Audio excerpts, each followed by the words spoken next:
poquito. No se preocupen porque el inglés no es mi primer idioma, no es mi lengua nativa. Soy escritora y en este caso productora de este proyecto documental. Les voy a mostrar en primer lugar el tráiler y después vamos a hablar del proyecto.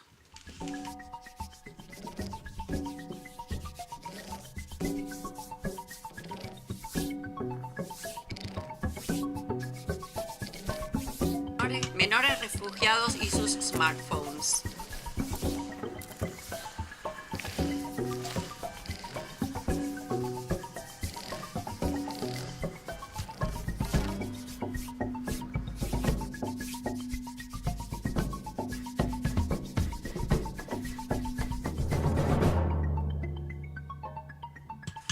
Un workshop en alfabetización de video.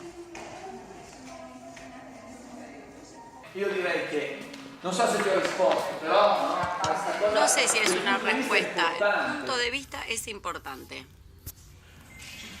Così o così? Il Así cinema o así. invece in orizzontale. La visión en el cine es horizontal, no es vertical.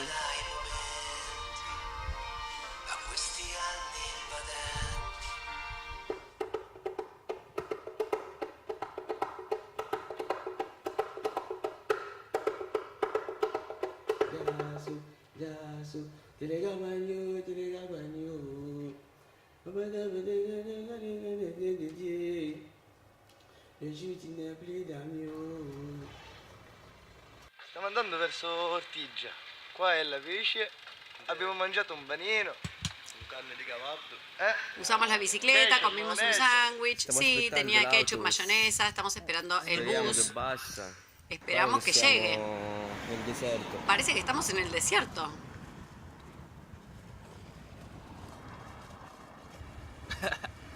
Un diario visual íntimo. Mais dans la vie, quand même, faut toujours respirer. En mi vida siempre hay esperanza. On sait jamais. Nunca se sabe. On sait jamais ce qui viendra demain. No se sabe qué vendrá mañana. Un nuevo hogar.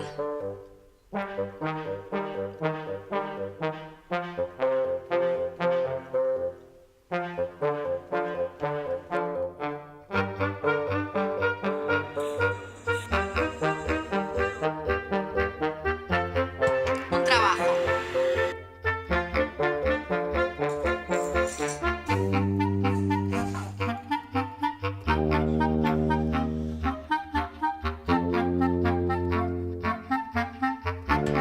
La escuela.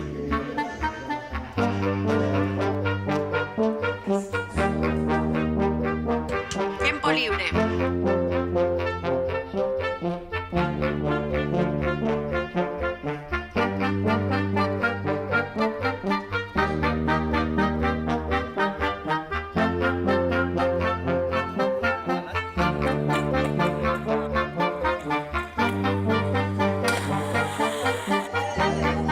Sus raíces. Bene. Non a posto. Buona festa. ¿Cómo nos ven?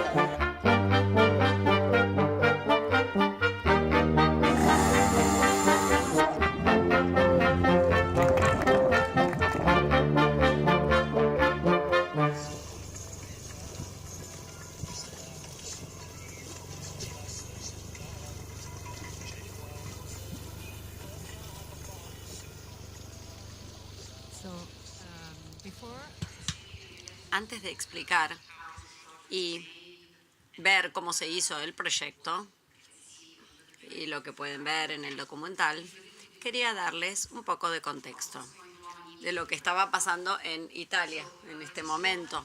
Esta mujer, Josefa, esta foto se tomó cuando se la rescató cerca de la costa de Libia, después de 48 horas en el agua. Fue rescatada y se convirtió en una sensación de los medios, porque esta mujer, Francesca Totolo, que es una periodista, dijo que había algo raro sobre esta mujer rescatada. Dijo que le habían hecho las uñas, la manicura, y que era imposible que alguien que había estado 48 horas en el agua tuviera la manicura.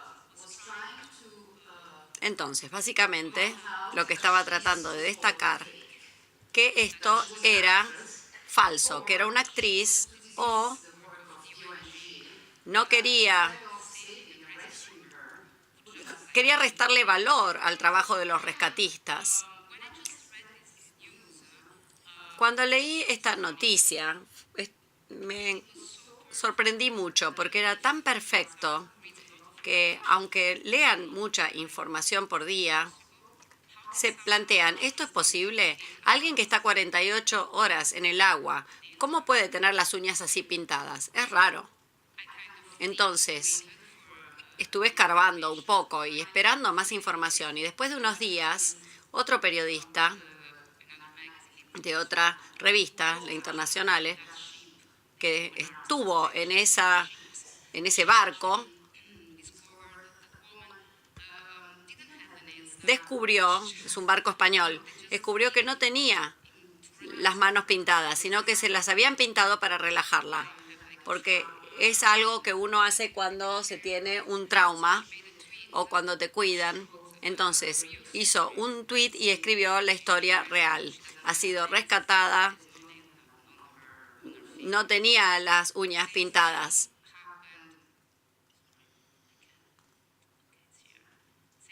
Lo mismo pasó con estos niños.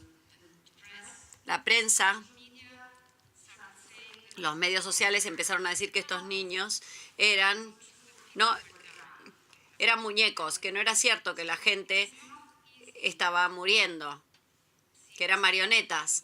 Entonces no es fácil decir qué es falso y qué es correcto o verdadero.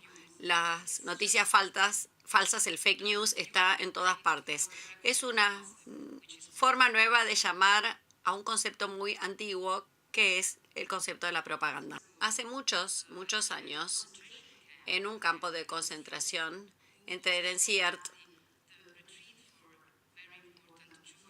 era un lugar de retiro para personas judías muy importantes. La Cruz Roja en el 94 quiso visitar, o en el 44 quiso visitar, porque recibió noticias de las atrocidades que se cometían. Lo que hicieron fue forzar a los judíos a pintar las instalaciones y hacer parecer que tenían actividades culturales. Y fue increíble. Se lo hacía ver como un lugar hermoso, pero era un campo de transición en realidad para mandarlos después a Auschwitz. Así que lo hicieron parecer como otra cosa. Este proyecto empezó hace 3, 4 años. Estábamos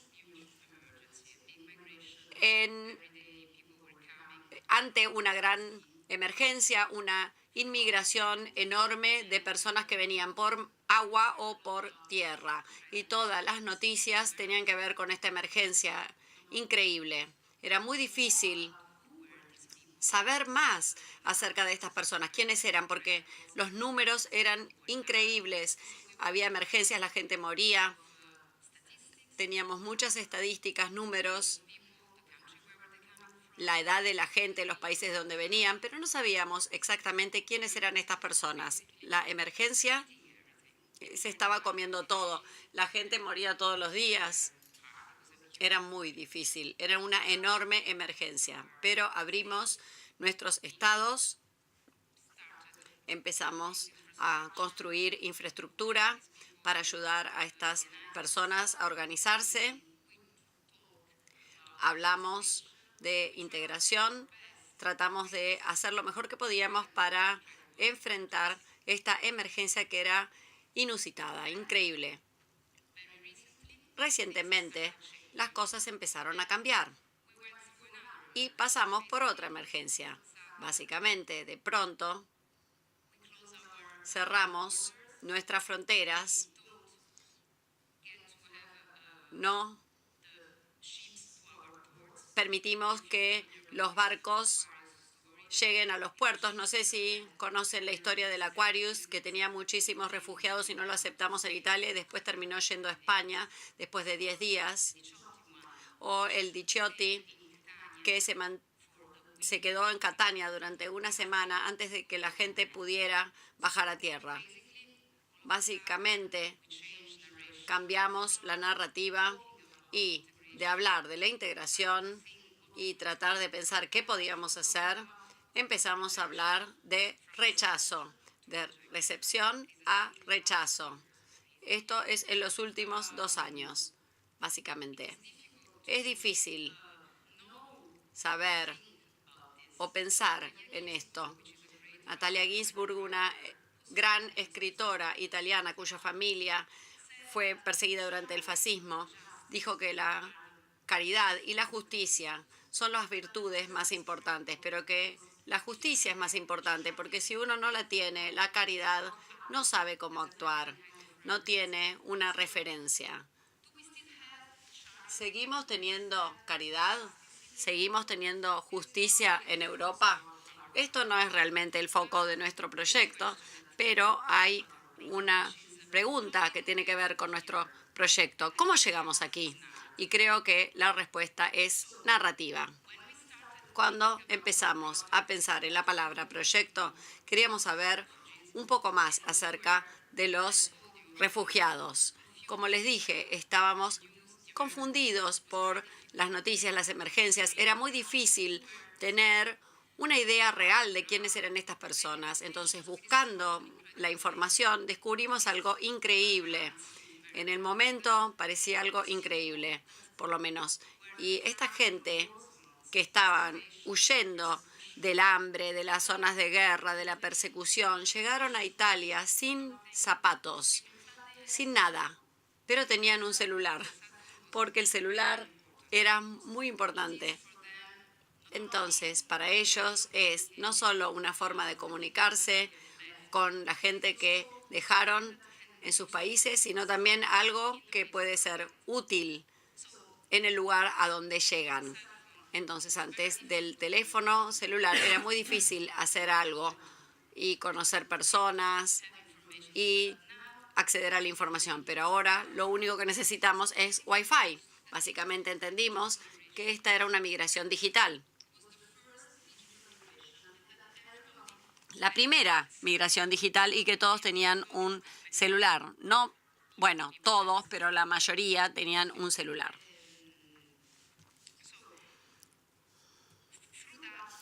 A través de esto, este descubrimiento increíble nos hizo pensar cómo podíamos hacer algo. Porque ellos tenían el celular, pero no sabían el idioma. ¿Qué podíamos hacer? ¿Qué podíamos hacer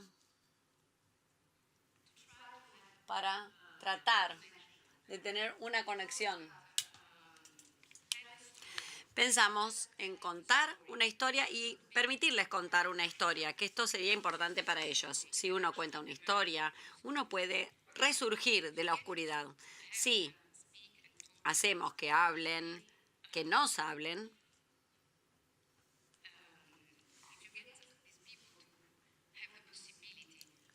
si ayudamos a esta gente a tener la posibilidad de contar una historia, van a poder superar el problema de no... Y nosotros superamos el problema de no conocerlos. Entonces, lo que hicimos fue, básicamente, fuimos a Siracusa, a donde encontramos esta ONG maravillosa de Carla Tromina. Lo que ella dijo fue, todos estos chicos que llegan a Siracusa están solos, la ley es muy complicada porque hay tantos, no saben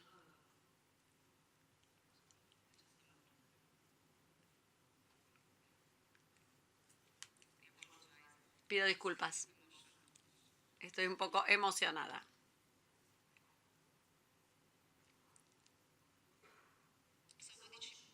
¿Qué hizo ella?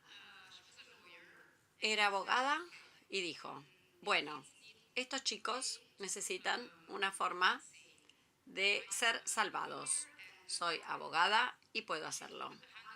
Tomó 150 mujeres y fue a la recepción y les dio tutoría. Cuando uno llega y es menor, necesita un proceso muy largo para poder salir del primer lugar de recepción hasta el segundo lugar de recepción. Ella dijo, bueno, yo soy abogada, yo voy a ser la garante de todas estas personas y los voy a ayudar. Entonces tomó 1.500 chicos y ella los ayudó con una escuela, con unos workshops. Fuimos a Siracusa y esta es la imagen de la primera reunión. Yo estaba sumamente nerviosa, mucho más nerviosa que ahora. Esos son los chicos. Había unas 50 personas y les preguntamos cómo se sentían contando una historia con su teléfono celular. Y al principio no entendían, me miraban sin saber qué decir, no sabían de qué estábamos hablando. Y yo pensé, bueno, me vine desde tan lejos con expectativas y no están interesados. No solo no están interesados, empecé a pensar que tal vez no era ético porque tenían tantos problemas increíbles como hacer un seminario de cómo manejar el teléfono iba a ser interesante. ¿Por qué? Aceptaban eso. Entonces me miraban. Uno de ellos estaba en el teléfono sin prestar atención al resto y finalmente dijimos, bueno, vamos a intentarlo. No es necesario contar una historia. ¿Qué es lo que les gusta? Y un chico levantó la mano y dijo, me gusta Rápido y Furioso. ¿Rápido y Furioso? Sí, Rápido y Furioso, me contestó. Bien, me puedo identificar con esto, sé de qué habla. Y dije, bueno, si te gusta Rápido y Furioso, podés tomar el teléfono y escribir o hacer historias sobre autos. Es interesante. 1 año y medio más tarde, tenemos 1.000 videos. Este chico que hablaba de Rápido y Furioso, su primer video fue acerca de él mismo cuando arma y desarma una moto. Esto fue genial y estaba entusiasmado. El único problema es que había una sola toma y duraba 15 minutos. Por supuesto, no todos tienen un teléfono ni saben cómo utilizarlo. Todos hacemos videos, etc. Pero para usarlo para usarlo bien, un teléfono es como una cámara, no es tan fácil. Entonces, definimos algunas reglas y tratamos de explicarles. Este es Kacha, un documentalista que fue el principal instructor del proyecto. Esta es la primera clase. Había 38. Pusimos algunas reglas, pero la regla más importante que fijamos es que no había temas. Decidimos juntos que la mejor forma de que se sintieran libres era no darles ningún tipo de tema. Podían filmar lo que quisieran.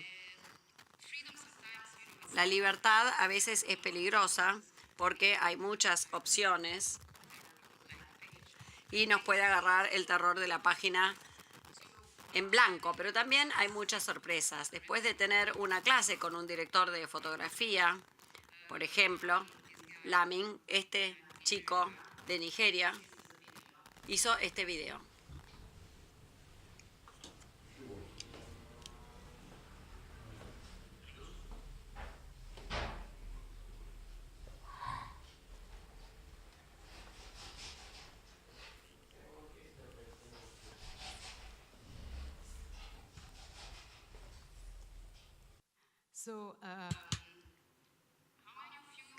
¿Cuántos de ustedes, cuando hacen un video de ustedes mismos, lo hacen verticalmente?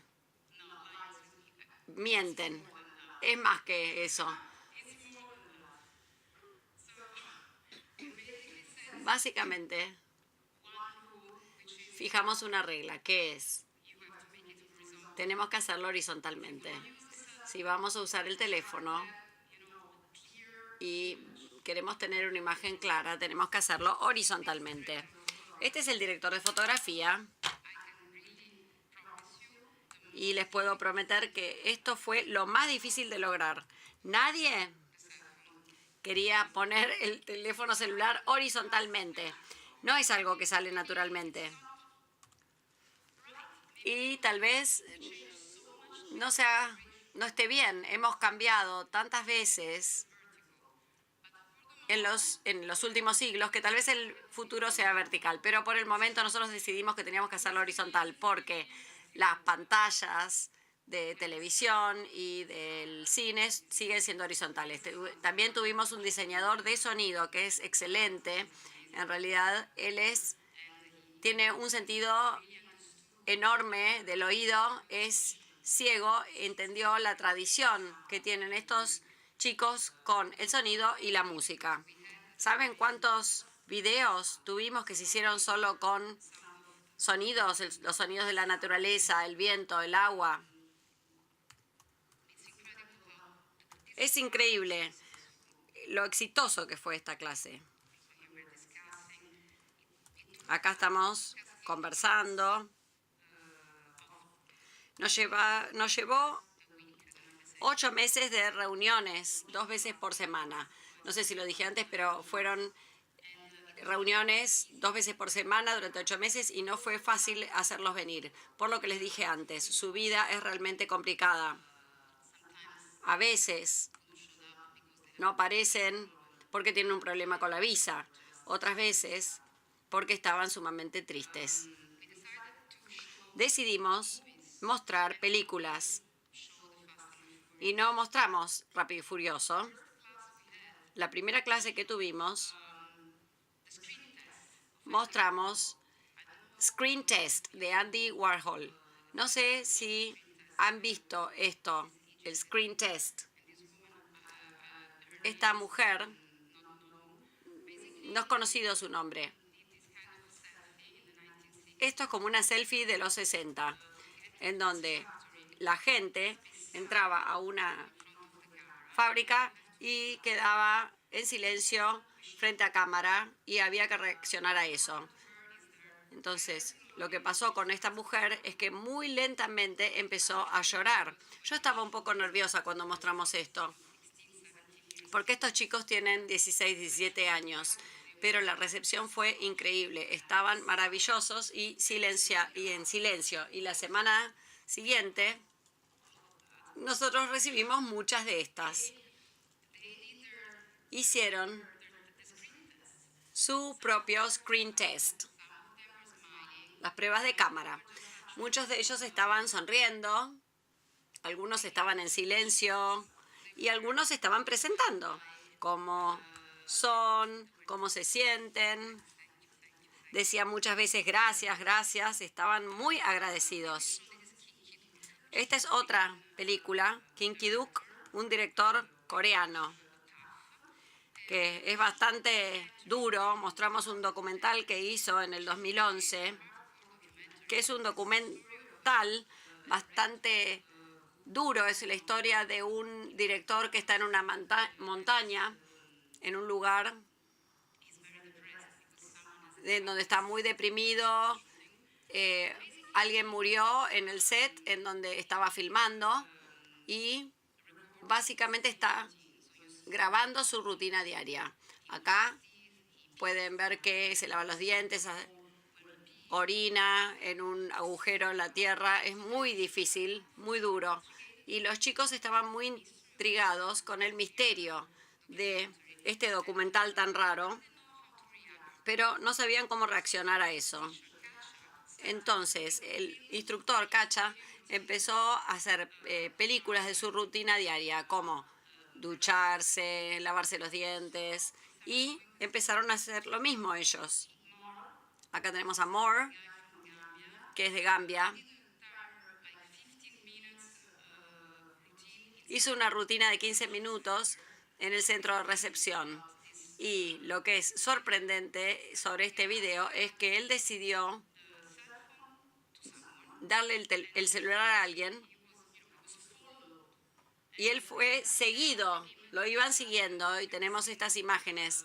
No sé si alguna vez vieron el elefante, como que camina, se toma un café, se va a tomar el bus, está en la entrada del centro de recepción, empieza a entrevistar a las personas a través de imágenes y película o videos, a través de este proceso. Fue un proceso muy lento. Empezaron a sentirse libres para registrar la vida y para dejar de estar asustados por lo que les estaba pasando o dejar de temer lo que les pasaba. Acá están ya más relajados. En las noticias siempre los vemos con caras de angustia en situaciones terribles, pero acá no la están pasando mal.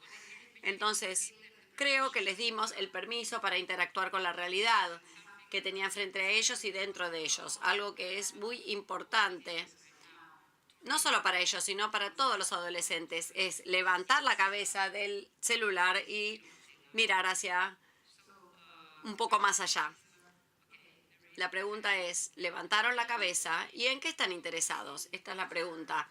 Después de ser inspirados por películas, descubrí que yo tenía prejuicios, no solo sobre los migrantes, sino también acerca del valor del arte, y después vamos a hablar de esto. El tema es que, aunque yo fui la primera que quería pasar más allá de las noticias y saber un poco más sobre estos chicos, yo había escrito una historia, había escrito un libreto antes de conocerlos. Pensé que me iban a contar historias horribles, sumamente tristes, que me iban a hacer llorar y que iba a haber situaciones horrendas, que sí, pasó todo eso. El proceso de hablar acerca de sus vidas, de sus padres que quedaron en África, es importante y también es un proceso de sanación, de recuperación, y también estuvo eso presente, pero al fin de cuentas son chicos como cualquier otro chico. Estaban interesados en todas las cosas que los chicos de su edad hacen en una situación muy particular. Por ejemplo, descubrí algo muy interesante. La carrera de las palomas es algo que en Siracusa. Esta es la presentación. Macas y Soco. Es el primer video que hizo.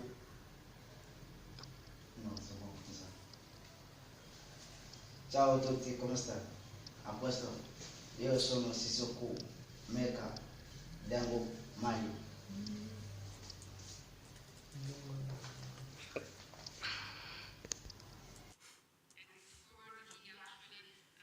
Y descubrió que él criaba palomas. Y esto se lo llevé a un amigo en Siracusa. Están interesados en la realidad que ven en todos los días. Él criaba palomas en su lugar de origen, en Mali. Fue interesante. Eso dice mucho. Bonjour les gars. Je suis dans un campagnat. Vous les Italiens, vous appelez ça campagnat. Oui, je travaille avec quelqu'un ici, mais il dit... Estoy trabajando con alguien aquí. Con esto hacemos aceite de oliva. Nunca vi eso. Pero acá está. Este es el árbol. J'espère que c'est le limon, hein. Oui, c'est limone, limone. Este es un Ce que limón. les Italiens appellent limone là. Los italianos lo llaman limón. Aranja. Naranja. Lui, il s'appelle Salvatore. Donc, c'est lui qui me guide. Él es Salvador y es mi guía. Esas son uvas. Limon. Mira. Ouais. ¿Sí? Limón es grande. Ça aussi, c'est limon. Este también es un limón. Limone. Se puede Le comer. limon grand là. Ouais. Es un limón grande. Questo? Questo kaki. ¿Y esto? Kaki. Kaki. Si chiama kaki. Kaki. Se llama persimón. Kaki. Chiama questo. Kaki. Il dit Dilo il de s'appelle nuevo. Kaki. Pira. Il dit il s'appelle pirate. Esto se llama pirá.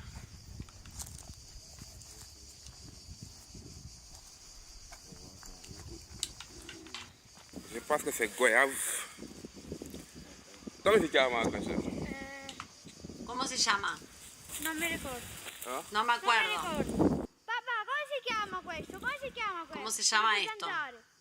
Papá. Se va.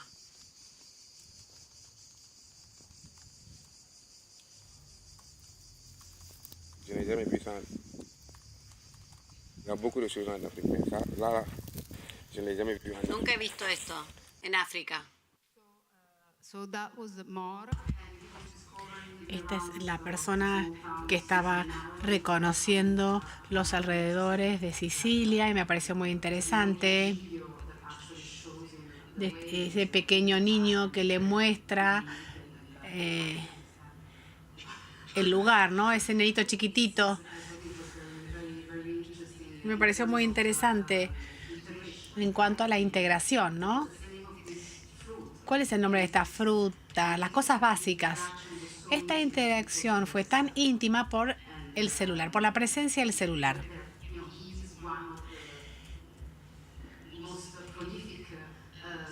Él es uno de los alumnos más prolíficos que tuvimos. Y tuvo este abordaje de déjame mostrarte. Es como un youtuber, ¿no? Déjame que te muestre lo que descubrí, la huerta, déjame mostrarte mi cuarto. Así es como se dieron las cosas y una manera interesante de conocerlo. Una cosa que descubrí que me pareció sorprendente es que se interesaron muchísimo en quiénes somos. Y acá volvemos a la función del artista.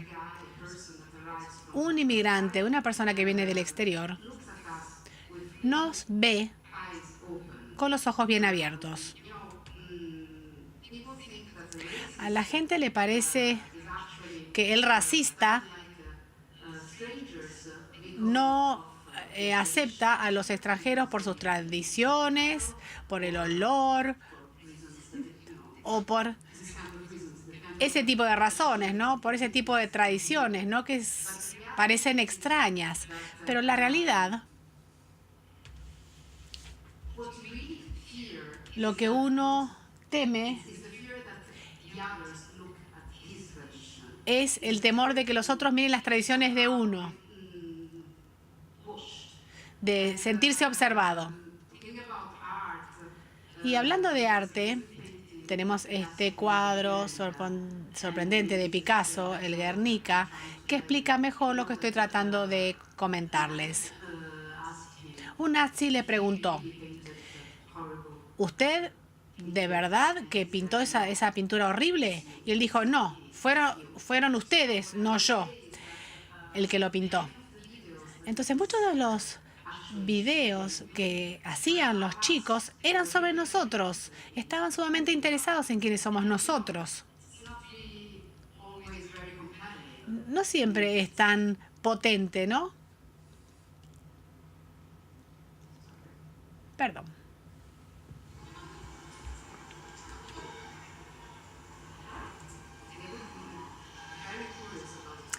Ellos sintieron mucha curiosidad sobre nuestras tradiciones.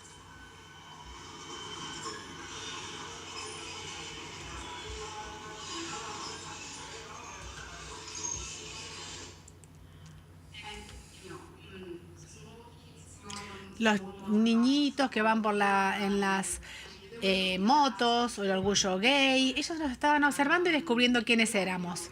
Y al final hicimos un documental, editamos esos 1000 videos y los mostramos y fue muy bien recibido. Hace un par de meses terminamos con la edición.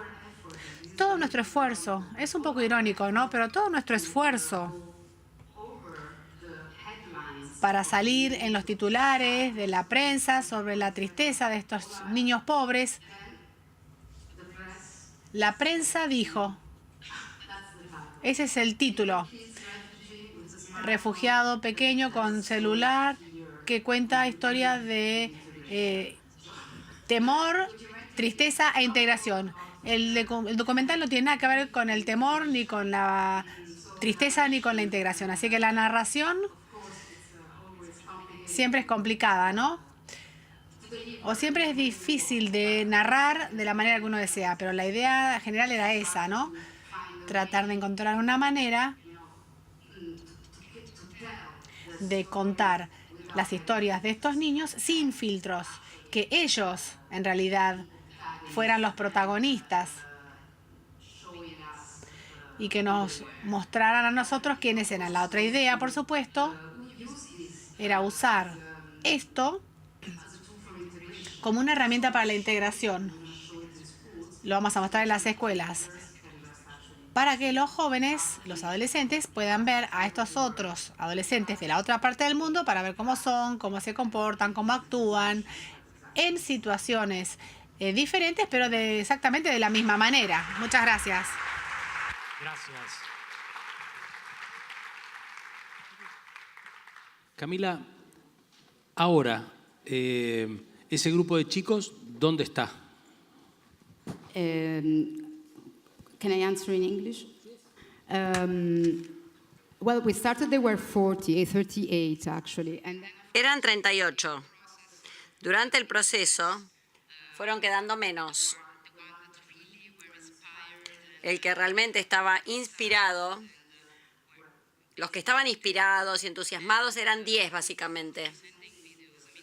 Y siguieron enviando videos. El proyecto terminó, pero ellos no quieren saber nada con que termine porque se entusiasmaron tanto que quieren seguir.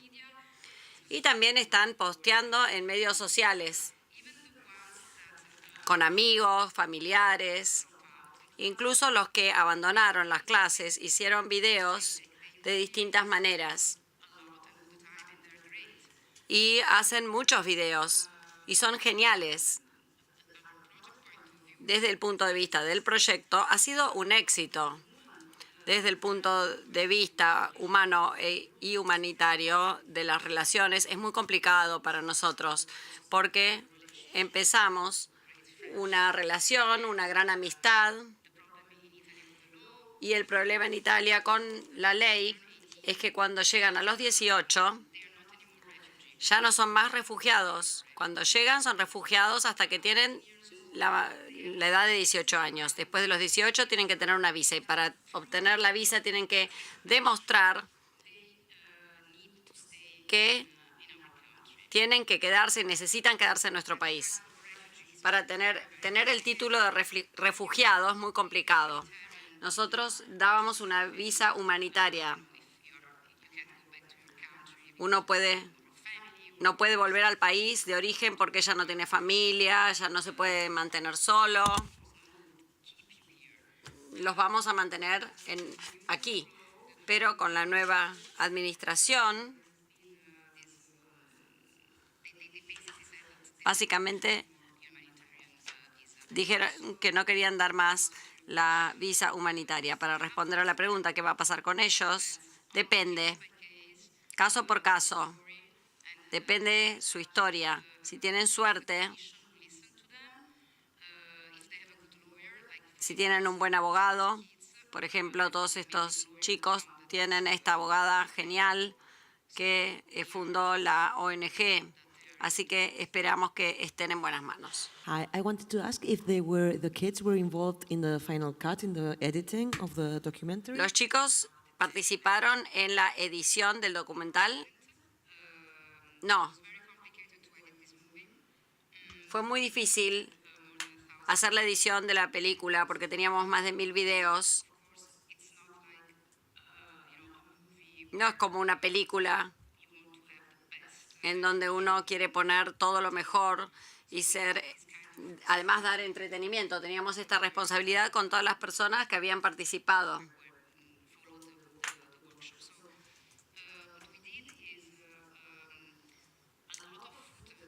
Entonces, mucho material está en el sitio web, así que estamos tratando de que sean protagonistas. En cuanto al documental, es nuestra elección. Nos llevó mucho tiempo elegir, se los mostramos en festivales en Sicilia. Tuvimos 4 festivales en el mes de julio y fue sorprendente. Estaban maravillados. Y ahora piensan que van a ser actores.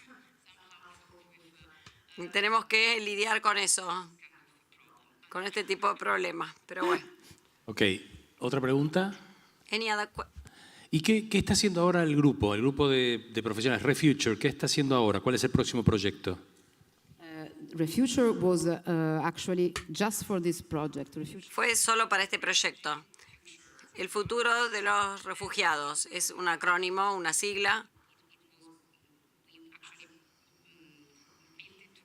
Lo construimos juntos después de un subsidio que obtuvimos de la Unión Europea.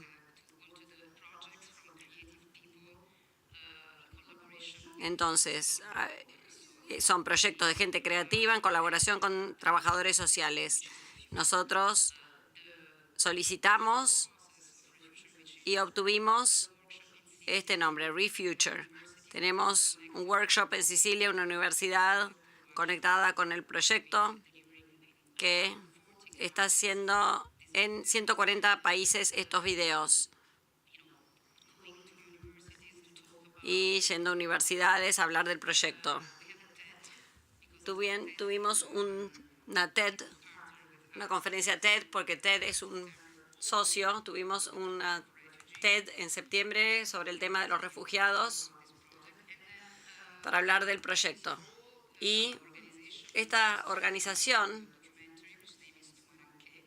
tenemos el documental, el nombre es Tumaranqué, es un video que me olvidé de mostrarles. Tumaranqué significa problemas buscando un mejor destino como migrantes. Este es el título del documental. Entonces ahora queremos que los chicos vayan a la escuela y lo vean,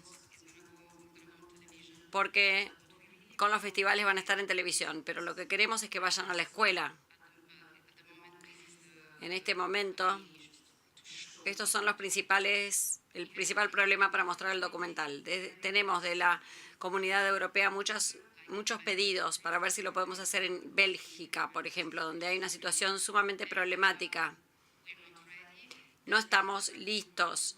Lo que queremos, el mensaje que queremos dar, es que esto es como un formato y cualquiera puede hacerlo.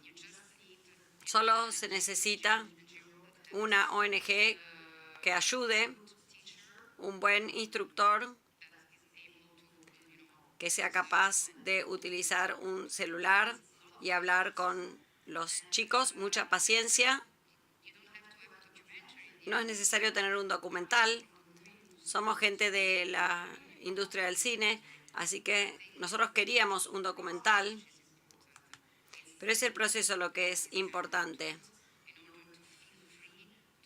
Darles las herramientas para que se sientan libres y se expresen. Y no ser víctimas del periodismo, con todo el respeto que me merece esta categoría de gente, pero la idea de darles una identidad. Ese es el punto o el principal objetivo del proceso. Si se cuenta una historia, uno es alguien. More, que es el que estuvo aprendiendo sobre las frutas, ustedes van a acordarse de quién es, pero si es un chico de Gambia que inmigró, bueno, ¿cuántas historias de esas hay?